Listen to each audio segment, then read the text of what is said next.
అధ్యక్ష, విద్య పైన తెలుగుదేశం పార్టీకి ఎప్పుడు ఒక బాధ్యతగా స్వీకరించింది. మీరు చూస్తే తెలుగుదేశం పార్టీ ఆవిర్భావం తర్వాత 11 డిఎస్సీలు ఏర్పాటు చేసి 1,50,000 మంది ఉపాధ్యాయుల పోస్టులు భర్తీ చేస్తాం జరిగింది అధ్యక్ష. నాకన్నా మీకే బాగా తెలుస్తుంది.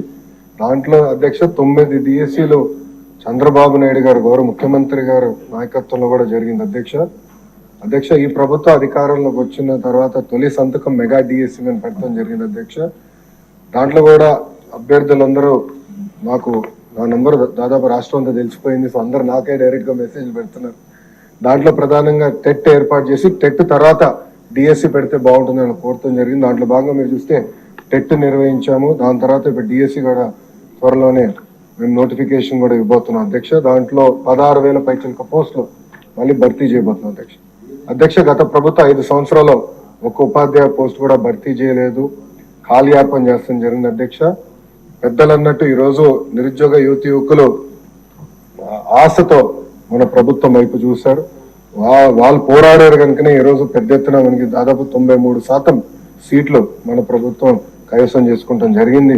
ఒక బాధ్యత ఉంది. ఉద్యోగాల కల్పన అనేది ఒక లక్ష్యంగా పెట్టుకున్నాం. సూపర్ 6 మేనిఫెస్టోలో తొలి హామీ 5 సంవత్సరాలు 20 లక్షల ఉద్యోగాలు కల్పిస్తామని, దానికి ప్రత్యేకంగా గ్రూప్ ఆఫ్ మినిస్టర్స్ ఏర్పాటు చేసిన చైర్మన్ గా కూడా గౌరవ ముఖ్యమంత్రి గారు నియమిస్తడం జరిగింది. ఒక వార్ ఫుటింగ్ బేసిస్ మీద ఉద్యోగాల కల్పన ఒక లక్ష్యంగా పెట్టుకుని మన ప్రభుత్వం ముందరికెళ్తుందండి. ఈ సభాముఖంగా ఆంధ్ర రాష్ట్ర ప్రజలు కూడా నేను తెలుపుతున్నా అధ్యక్ష. రాజుగారు చెప్పినట్లు ప్రధానంగా ఏంటంటే ఇక్కడ 2-3 విషయాలు చెప్పారు. ఒకటి, ఎంతమందికి ఇంకా అంటే వేకెన్సీస్ ఎంత, ఎంతమందికి ఆర్డర్స్ అనేది ఇష్యూ చేసామనే దానిపైన ఒక డిస్కషన్ ఉంది అధ్యక్ష. గత ప్రభుత్వం నోటిఫై చేసిన వేకెన్సీస్ 4,534 అధ్యక్ష. దాంట్లో అపాయింట్మెంట్ ఆర్డర్స్ ఇప్పటికి ఇచ్చింది 3,939. అంటే ఒక 600 సుమారుగా ఒక 600 వేకెన్సీస్ ఉన్నాయి.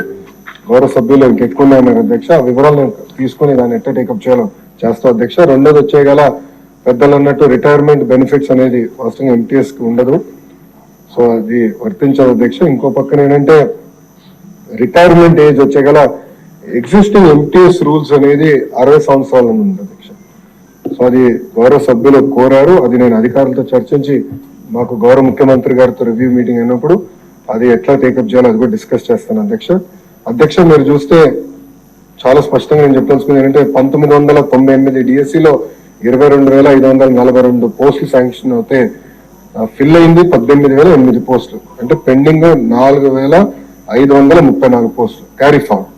దాంట్లో 3,939 పోస్టులు ఎంటీఎస్ ద్వారా అపాయింట్మెంట్ అయింది. మిగిలింది 595 పోస్టులు అధ్యక్ష. ఫస్ట్ ఆ నెంబర్ వస్తాం అధ్యక్ష. దాని బ్యాలెన్స్ మీరు చెప్పినట్లు ఎట్లా టేకప్ చేయాలో గౌరవ ముఖ్యమంత్రి గారితో చర్చించి టేకప్ చేస్తా. మీరు అన్నట్టు పాదయాత్రలో కూడా 1998 డిఎస్సీ మెంబర్స్ అని కలిశారు. గత 5 నెలల్లో కూడా ప్రజా దర్బార్లో కూడా నేను కలుస్తాం జరిగింది. సో సబ్జెక్ట్ నాకు అవగాహన ఉంది అధ్యక్ష. ఒక పద్ధతి ప్రకారం ఇది ముందలు తీసుకెళ్తాం. ఇది ఇంతే కాకుండా అధ్యక్ష, నిరుద్యోగ యువకులు ఒక హామీ విదల్చుకున్నా అధ్యక్ష. నేను అధికారులు కూడా నేను చెప్పింది ఏంటంటే అసలు డిఎస్సీ పైన గతంలో ఎన్ని కేసులు పడినాయి, దేనివల్ల పడినాయి. ఎందుకంటే ప్రభుత్వం మనమే మేజర్ లిటిగెంట్ అవుతున్నాం. అట్లా కాదు, గతంలో పడిన కేసులన్నీ స్టడీ చేయండి. స్టడీ చేసి ఇప్పుడు ఇచ్చే డిఎస్సీ నోటిఫికేషన్ పకడ్బందీగా ఇవ్వండి. అందరికి అబద్ధమైన డిఎస్సీ నోటిఫికేషన్ ఇవ్వాలి. ఇది మళ్ళీ ఒక లీగల్ లిటిగేషన్ లోకి వెళ్ళకూడదు అని చాలా స్పష్టంగా నేను చెప్పడం జరిగింది. అధికారులు కూడా చాలా టైం పెట్టారు దానిపైన అధ్యక్ష. మీ అందరి సహకారంతో one of the best notification త్వరలో మేము ఇవ్వబోతున్నాం. యుద్ధ ప్రాతిపదికంగా పెండింగ్ ఉపాధ్యాయ పోస్టులని కూడా వచ్చే సంవత్సరంలో మేము భర్తీ చేస్తాం. Thank you.